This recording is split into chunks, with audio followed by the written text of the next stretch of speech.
sorry. I'm sorry. Are you okay? Yes, yes. Thanks for helping me.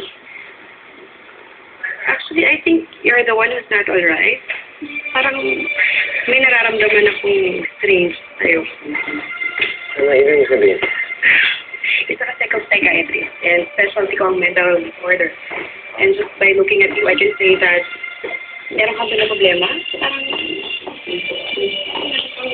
matinding iniisip. Parang may mga pagbabago sa'yo. May mga bagay ka na ginagawa na hindi mo naman ginagawa dati. Tiningnan mo lang ako o nalaman mo lahat yan? Of course. Kaya mo ako nabangga dahil sa pinagdadaanan mo, di ba? By the way, I'm Joanjo. But then call me Dr. Jo. Bong. Bong Adonis, I know. Kilala mo ako? Hindi mo ikaw ang may-ari ng plastic energy drink. I'm a fan of your product. Kaya naman, if you want, I can give you a free consultation. Oh, Doktora, I'm okay. Wala akong problema. I'm fine. Yan naman ang madalas na sinasabi ng mga tao eh. Denial is always the first stage. Pero kung handa ka nang hanapin ang katotohanan about your sickness, here's my card. Tawagan mo lang ako. Sige.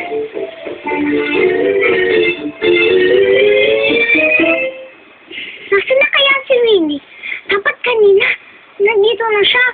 Di kaya, akalimutan niya na ako sa mag-practice. Pero, nag-promise siya sa akin. Pareho sila ni Daddy. Hindi tumutupad sa usapan.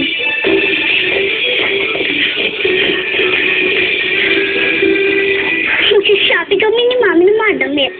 Mas maganda ang susuotin ko sa school play. Buti nga. Daisy, mag-mall tayo. Sumama ka sa amin, ha? Halika na dito tayo na. Ayun po, Mami. Ayun, kasama si Daisy. Salamat na lang po, Tita Daphne. Kailangan ko po kasi mag-practice para sa school play. Yun naman pala eh. Wala naman kasama si Daisy. O, di mo po, wag. Galit ka na, magbibit na tayo. Galit ka na. Ayaw mo, wag.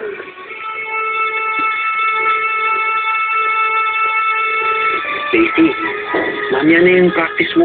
Sumama ka kay Tita Daphne mo. Nangako sila sa daddy mo kasi na-immobile ka nila eh. Sige na!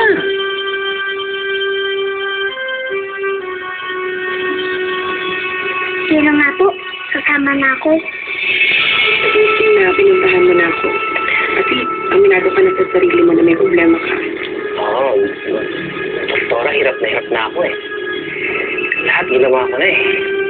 Pakiramdam ko, may dalawang tao sa loob ng katawan ko. May lalaki at may babae.